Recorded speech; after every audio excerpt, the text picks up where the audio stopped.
조갑제TV 시청자 여러분 안녕하십니까. 2024년 12월 3일 밤 10시 54분입니다.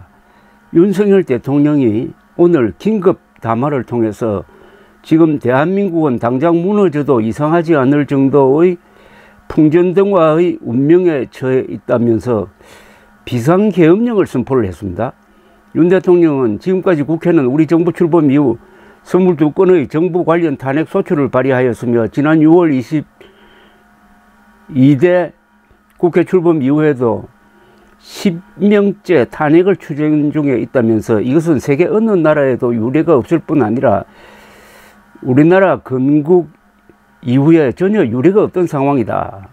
판사를 겁박하고 다수의 검사를 탄핵하는 등 사법 업무를 마비시키고 행안부 장관 탄핵, 방통위원장 탄핵, 감사원장 탄핵, 국방장관 탄핵 시도 등으로 행정부마저 마비시키고 있다.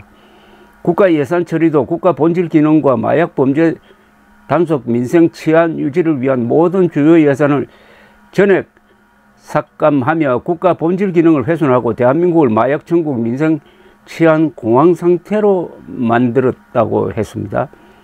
이러한 예산 폭거는 한마디로 대한민국 국가 재정을 농락하는 것이라며 예산까지도 오로지 정쟁의 수단으로 이용하는 이러한 민주당의 입법 독재는 예산 탄핵까지도 서슴지 않았고 국정은 마비되고 국민들의 한숨은 늘어나고 있다.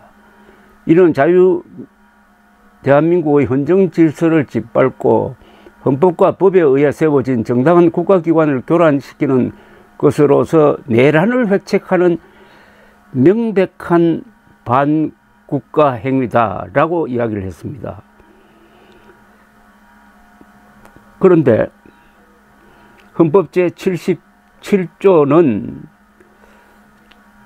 전쟁 또는 전시에 준하는 비상사태가 있을 때 대통령이 비상계엄령을 선포를 하는데 국무회의 의결을 통상적으로 거쳐야 합니다.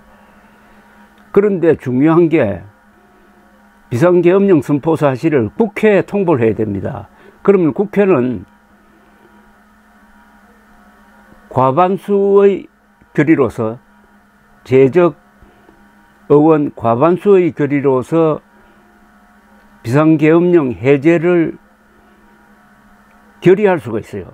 그러면 해제해야 됩니다. 그런데 지금 국회 다수를 민주당이 장악하고 있고 민주당이 곧 국회를 소집해 가지고 해제를 결의할 것이 틀림없는데 그렇다면은 이 비상계엄령이 며칠 못 간다 이겁니다. 그 뒤에 윤석열 대통령은 어떻게 되느냐. 비상계엄령을 선포한다는 것은 군대를 동원해야 되는데 그럼 동원된 군 병력은 어떻게 되느냐 하는 이런 문제가 생깁니다. 국회를 소집하는 것을 군대가 막으면은 그 자체가 또 내란 행위가 됩니다. 그래서 지금 상당히 유동적인 상황입니다. 헌법 77조는 대통령은 전시, 사변 또는 이에 준하는 국가 비상사태에 있어서 병력으로서 군사상의 필요에 응하거나 공공의 안녕질서를 유지할 필요가 있을 때에는 법률이 정하는 바에 의하여 계엄을 선포할 수 있다. 계엄은 비상계엄과 경비계엄으로 한다.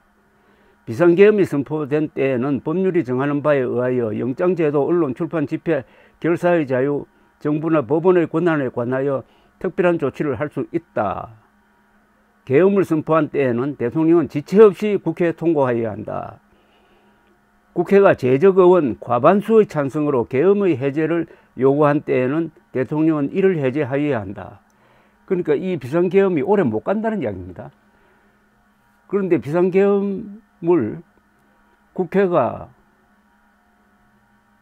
해제 결의를 한 다음에 윤석열 대통령의 운명은 어떻게 되느냐 하는 겁니다.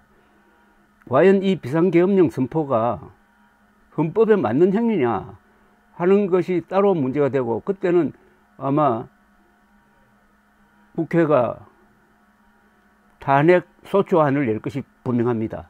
그 탄핵 소추안이 통과되느냐 안 되느냐가 또한 또 쟁점이 될 것입니다. 지금 현재는 그렇습니다. 한동훈 국민의힘 대표는 대통령의 비상계엄 선포는 잘못된 것이다. 국민과 함께 막겠다고 했습니다. 그렇다면 국회에서 비상계엄령 해제 결의는 확실한 것이고 그 뒤에 윤석열 대통령 탄핵 소추안이 통과될 가능성이 높다는 이야기입니다. 계속 들어오는 소식을 전해드리겠습니다. 감사합니다.